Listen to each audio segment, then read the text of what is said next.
পুকুর ভরাট করে অবৈধ নির্মাণ করা ভবন গুড়িয়ে দিল পৌরসভা। বারংবার অভিযোগ উঠেছিল যে পুকুর ভরাট করে প্লট বিক্রি করা হচ্ছে।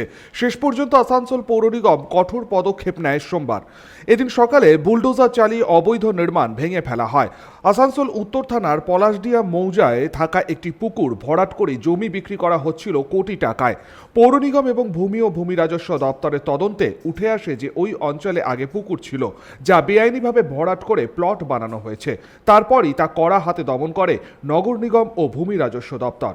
জমি বিক্রেতা ও ক্রেতা উভয়ের বিরুদ্ধেই অভিযোগ দায়ের হয়েছে বলেই সূত্রের খবর।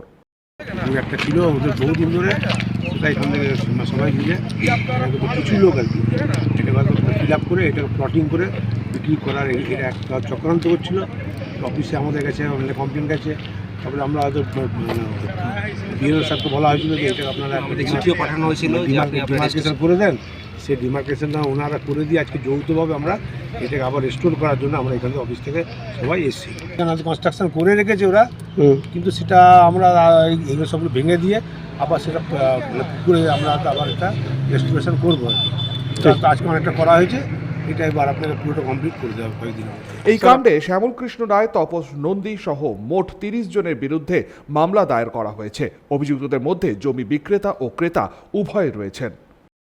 সঞ্জয় যাদব, 99 নিউজ বাংলা, আসানসোল।